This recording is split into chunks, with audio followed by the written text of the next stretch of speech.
Okay बेटा, I think सभी आ गए हो आप लोग, सभी ने ज्वाइन कर लिया है।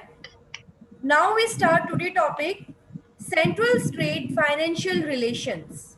आपका जो आज का टॉपिक है वो है सेंटर यानी केंद्र जो है केंद्र, स्टेट यानी राज्य, और फाइनेंस रिलेशंस यानी वित्तीय संबंध। केंद्र और राज्य जो है उनके फाइनेंशियल रिलेशनशिप यानी वित्तीय संबंध कैसे हैं। ठीक है, अब आपको ये पता है बेटा, इस पूरे ही टॉपिक में ये शॉर्ट आउट किया गया है। इन अ समरी में आपको बताऊं कि केंद्र और राज्यों को अलग अलग रिस्पॉन्सिबिलिटीज दी गई हैं, कुछ को अलग टैक्स जो है वो उठाते हैं, कुछ को ये होता है कि टैक्स लगाता एक है और उसको कलेक्ट दूसरा करता है, और उससे जो मनी अर्न होती है वो दूसरे को मिलती है। तो यही सारा इसमें पूरे होल टॉपिक में आपका चलेगा कि केंद्र कौन से टैक्स लगा रहा है, लेकिन वो टैक्स की जो पेमेंट मिल रही है वो राज्य को मिल रही है। ठीक है, तो इन्हीं चीजों को हम डिटेल में डिस्कस आउट करेंगे। Okay, yes ma'am.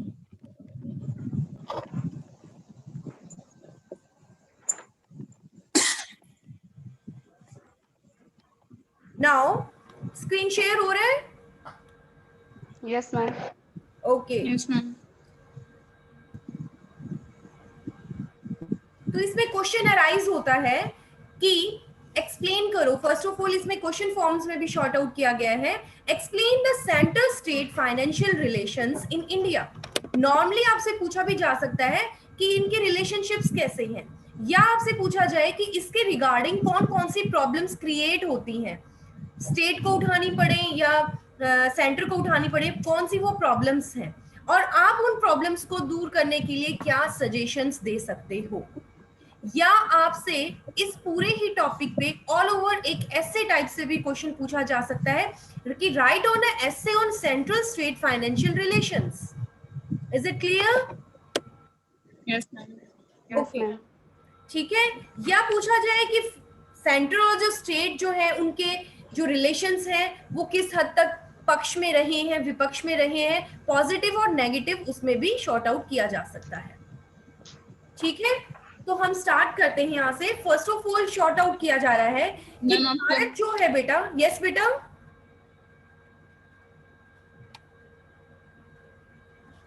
यस बेटा, किसी को कोई पूछना है, डाउट है?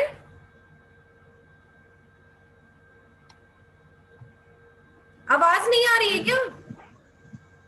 यस मैम, अब आ गई। आ गई है? Okay yes ma'am. बेटा, नेट प्रॉब्लम है आज थोड़ी सी ना, फोन से ही कनेक्ट कर रखा है इसलिए। हाँ जी, तो फर्स्ट इसमें शॉर्ट आउट किया गया है कि बेटा भारत जो का है वो व्यवस्था कैसी है, एक संघीय वित्त व्यवस्था है हमारी कंट्री की। ठीक है, और संविधान के अंतर्गत हमारे धन से आय भी प्राप्त होती है, आय और व्यय दोनों का बंटवारा किया गया है, दोनों को डिस्ट्रीब्यूट किया गया है। जो भी हमें धन या वो व्यय किया जाए या प्राप्त हो, वो राज्य सरकार और केंद्र सरकार दोनों में डिस्ट्रीब्यूट कर दिए गए हैं। ठीक है, ये संविधान के द्वारा ही डिस्ट्रीब्यूशन कर दिया गया है। अब कुछ कर ऐसे हैं जो राज्य सरकारों के द्वारा प्राप्त किए जाते हैं, लेकिन उनका यूज सेंट्रल गवर्नमेंट करती है, और इसके विपरीत कुछ ऐसे हैं जिनको सेंट्रल गवर्नमेंट लगाती है लेकिन उनका यूज स्टेट गवर्नमेंट करती है। तो उन्हीं का यहाँ पे डिटेल है। फर्स्ट ऑफ ऑल ये कहते हैं कि राज्यों के वित्तीय साधन जो हैं उनकी आवश्यकताओं के अनुरूप नहीं होते हैं। जरूरी नहीं है कि राज्यों को जो फाइनेंशियल रिसोर्सेज प्रोवाइड किए जा रहे हैं वो उनके लिए फुलफिल हो, ठीक है, उनके लिए पूरी तरह से सेटिस्फाई हो, ऐसा नहीं है। तो ऐसी सिचुएशन में जो सेंट्रल गवर्नमेंट है, केंद्र सरकार जो है, वो राज्य सरकारों की तरफ से कुछ फाइनेंशियल सोर्सेज जो है उनको डिस्ट्रीब्यूट करती है, ट्रांसफर करती है। ठीक है, हस्तांतरण करती है कह सकते हो। वो कौन कौन से हैं बेसिक? फर्स्ट इसमें तीन चीजों को हम लेके चलते हैं। फर्स्ट आता है वैधानिक हस्तांतरण। ठीक है, स्क्रीन शेयर हो रहा है साथ साथ। स्टेशनरी ट्रांसफर्स कौन से हैं वो? इसके अंतर्गत हम उन टैक्सेस को इंक्लूड करते हैं जो सेंट्रल गवर्नमेंट जो कर लगाती है और राज्य सरकारों को उनके द्वारा अनुदान प्राप्त करवाती है, इसमें वो इंक्लूड किए जाते हैं। ये हर 5 साल यानी 5 ईयर प्लान के बाद एक वित्तीय आयोग की स्थापना की जाती है, हर 5 साल के बाद इन सब का जो लेखा जोखा शॉर्ट आउट करता है वहां पे, ठीक है।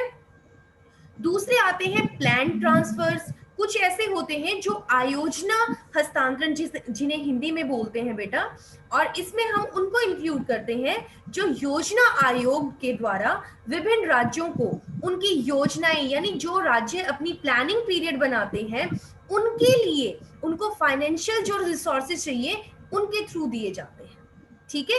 अब ये जो प्लानिंग पीरियड बनती है, पंचवर्षीय योजनाएं बनती है, ठीक है, पॉपुलेशन के रिगार्डिंग, प्रति व्यक्ति आय के रिगार्डिंग, सिंचाई है, विद्युत परिवहन है, इन पे जो स्पेंड होता है मनी बेटा, वो मनी कहाँ से आएगा, ये इसमें शॉर्ट आउट किया गया है। तो इसके थ्रू वो राज्यों को दिया जाता है, अपनी प्लानिंग पीरियड के थ्रू वो उसको यूज कर सके। Is it clear? Next one and last one इसमें डाल देते हैं, जिसमें ये सभी चीजों को इंक्लूड कर देते हैं, अन्य प्रकार के ऐच्छिक हस्तांतरण, यानी ऐसे हस्तांतरण जो और बचे हुए हैं। इच्छा अनुसार आपने राज्य, केंद्र सरकार जो राज्यों को उनकी योजनाओं के रिगार्डिंग, अब ये तो कुछ प्लानिंग पीरियड के रिगार्डिंग है, लेकिन राज्य सरकारों को और भी बहुत सारे ऐसे वर्क होते हैं, फंक्शंस होते हैं उनके, जिनके रिगार्डिंग उनको मनी चाहिए होता है, तो वो सारे अनुदान, ऋण इसमें प्रदान किए जाते हैं, इसमें वो सारे इंक्लूड हो जाते हैं, ठीक है। तो इसमें तीसरे में ये सारी चीजें डाल दी जाती है। अब बेटा उसके बाद आपको ये पता होना चाहिए कि केंद्र सरकार के द्वारा कौन कौन से टैक्सेस लगाए जाते हैं, राज्य सरकार के द्वारा कौन कौन से लगाए जाते हैं। तो इसमें बहुत ही डिटेल में शॉर्ट आउट किया गया है। जैसे कहता है केंद्र सरकार के द्वारा कौन से टैक्सेस आते हैं इसके अंतर्गत, आयकर, आयकर आता है, लेकिन हमेशा ये ध्यान रखना इनकम टैक्स के अंतर्गत ये कौन लगाती है, सेंट्रल गवर्नमेंट लगाती है, लेकिन एग्रीकल्चर जो है, कृषि आय को छोड़कर इंक्लूड करते हैं इसको, ठीक है। एग्रीकल्चर की जो आय होती है बेटा वो राज्य वाले में इंक्लूड की जाती है, वो स्टेट गवर्नमेंट के अंडर आती है, ठीक है। ये मतलब एक चीज का इसमें फर्क है, ध्यान रखना है इसको। देन आगे बताया गया है आयात और निर्यात कर, यानी इंपोर्ट एक्सपोर्ट टैक्सेस जो हैं वो आ जाते हैं बेटा। उत्पादन कर, उत्पादन में बेसिकली जैसे अफीम, शराब या कुछ ऐसी नशीले जो पदार्थ, औषधियां होती हैं, उनको छोड़कर जो उत्पादन कर है वो इंक्लूड होता है। निगम कर है, व्यक्ति और कंपनियों की पूंजी पर कर, उसको भी इसी में इंक्लूड करते हैं। जल थल मार्ग जो है वो उससे रिलेटेड, रेलवे, ये सारे टैक्सेस जो हैं इसी में इंक्लूड आते हैं, यानी जो किराया और भाड़े से रिलेटेड होते हैं ना, शुल्क जो भी टैक्सेस, वो इसमें इंक्लूड आ जाते हैं। इवन जो न्यूज़पेपर यानी समाचार जो पत्र होते हैं उनके क्रय विक्रय तथा उनके विज्ञापनों पे भी जो टैक्स लगते हैं वो भी इसी के अंदर इंक्लूड होते हैं, सेंट्रल गवर्नमेंट के अंतर्गत। तो इन अ शॉर्ट क्वेश्चन ये पूछा जा सकता है कि सेंट्रल गवर्नमेंट के अंतर्गत कौन कौन से आते हैं, स्टेट गवर्नमेंट के अंदर कौन कौन से आते हैं। इज इट क्लियर बेटा? Yes ma'am.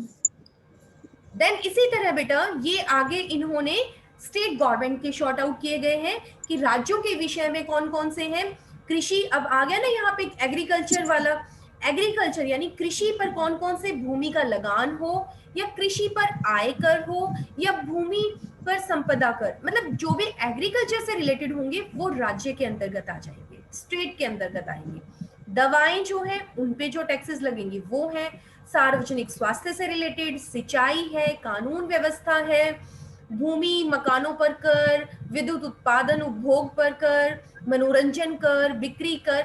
I think taxes का जब आपने कहीं पहले पढ़ा होगा तब भी ये सारी चीजें शॉर्ट आउट आपने की होंगी कि बेसिकली गवर्नमेंट, सेंट्रल गवर्नमेंट कौन कौन से लगा सकती है और स्टेट कौन कौन से लगा सकती है। तो ये सारे आ जाते हैं बेटा स्टेट गवर्नमेंट के अंतर्गत। क्या आपको यहाँ तक क्लियर है बेटा कि दोनों कौन कौन से? पहले आप इनके रिलेशनशिप को शॉर्ट आउट करने से पहले आपको ये पता होना चाहिए कि इनके काम क्या क्या है बेटा, ठीक है। इनको इनकम के सोर्सेस कहाँ कहाँ से मिल रहे हैं, तभी तो आप इनके रिलेशनशिप को शॉर्ट आउट कर पाओगे ना कि इनका आपस में कैसा रिलेशनशिप है।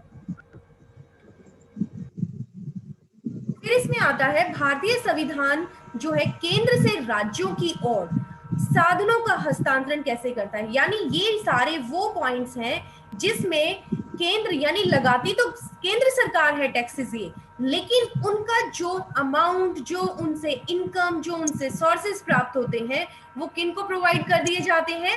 राज्य सरकारों को प्रोवाइड कर दिए जाते हैं। ठीक है, तो ये सारे इसमें पॉइंट्स बड़े ही क्लियरली शॉर्ट आउट किए गए हैं, ये आप स्टडी आउट करोगे। You have any query, consult कर लेना बेटा कोई भी पॉइंट में अगर आपको लगता है, क्योंकि ये सारा ही थ्योरेटिकल है। नेक्स्ट इसमें आता है केंद्र सरकार के संसाधनों का आवंटन कहो या बंटवारा कहो, यानी उनका डिस्ट्रीब्यूशन कैसे होता है, केंद्र सरकार को जो रिसोर्सेज मिले हुए हैं उनको कैसे डिस्ट्रीब्यूट करती है। तो इसमें भी वही सारी चीजें हैं, हम मैंने इसमें शॉर्ट आउट भी कर रखा है कि कौन कौन से कर बेसिकली जो राज्यों के द्वारा एकत्र किए जाते हैं। करता कौन है? राज्य एकत्र करता है, लेकिन इनके द्वारा ये किसको, गवर्नमेंट किसको दिए जाते हैं? स्टेट गवर्नमेंट को प्रोवाइड कर दिए जाते हैं। जैसे स्टैम्प शुल्क है बेटा, जो नशीली पदार्थ वगैरह होती हैं, औषधियां बनती हैं, उन पे उत्पादन जो शुल्क लगता है उसको भी इसी में इंक्लूड करते हैं। इसके विपरीत बिल्कुल अपोजिट दूसरा वर्ग क्या हो गया, जिसमें ऐसे कर इंक्लूड करेंगे जो स्टेट गवर्नमेंट यानी संघ सरकार द्वारा तो एकत्र किए जाएंगे, लेकिन उनकी प्राप्तियां संसद द्वारा निर्धारित राज्यों को सौंप दी जाएंगी। आपके मैं बार बार बता रही हूँ, इस क्वेश्चन में यही मेनली शॉर्ट आउट करना है कि वो कौन कौन से टैक्सेस हैं, वो कौन से इनकम के सोर्सेज हैं जो स्टेट लगाती है और स्टेट ही प्राप्त करती है। स्टेट लगाती है लेकिन वो राज्यों को प्रोवाइड कराती है उनसे मिलने वाला अर्न, लेकिन इसके विपरीत राज्य प्राप्त करते हैं और स्टेट उनको प्रोवाइड कराती। तो ये सारा ऑल ओवर इसमें रिव्यू चलता रहेगा। इसमें भी ये सारी चीजें शॉर्ट आउट है, मैंने कुछ चीजें हाईलाइट भी कर रखी हैं, आपको ये आगे करने की जरूरत नहीं है, सहायक अनुदान वगैरह ये जस्ट रीड आउट कर लेना। देन मेनली जो आपका आता है यहाँ पे फिर कि प्रॉब्लम्स क्या क्रिएट होती हैं बेटा। केंद्र और राज्य के बीच में रिलेशनशिप्स तो है, वो एक दूसरे को हेल्प कर रहे हैं, लेकिन इन रिलेशनशिप्स में उनको प्रॉब्लम्स क्या क्या आ रही है, ठीक है, समस्याएं क्या उत्पन्न हो रही है। कई बार क्या होता है बेटा, कई राज्य ऐसे होते हैं जहाँ की प्रति व्यक्ति आय जो होती है काफी कम पाती है, मतलब डिफरेंस बहुत ज्यादा होता है कुछ राज्यों में। तो ये जरूरी नहीं है कि गवर्नमेंट के द्वारा जो उनको हस्तांतरित किया जा रहा है टैक्सेस के थ्रू वो उनके लिए सुफिशिएंट है। तो कुछ राज्य हैं जैसे बिहार है, उत्तर प्रदेश है, मध्य प्रदेश है, इनमें प्रति व्यक्ति जो केंद्रीय हस्तांतरण राशि है ना वो बहुत कम है, यानी गवर्नमेंट जो उनको इंक्लूड करके प्राप्त करती है वो रेशो ही बहुत कम है, तो वो अपने आप को ऊपर नहीं उठा पाते हैं। ठीक है, आप देखते हो ना कि बिहार इधर, हरियाणा, पंजाब इस इधर के एरिया से कंपैरिजन करें तो बहुत बैकवर्ड रह जाता है। तो ये कुछ रीजंस हैं इसके, सेंट्रल स्टेट के रिलेशनशिप्स के गैप के कारण।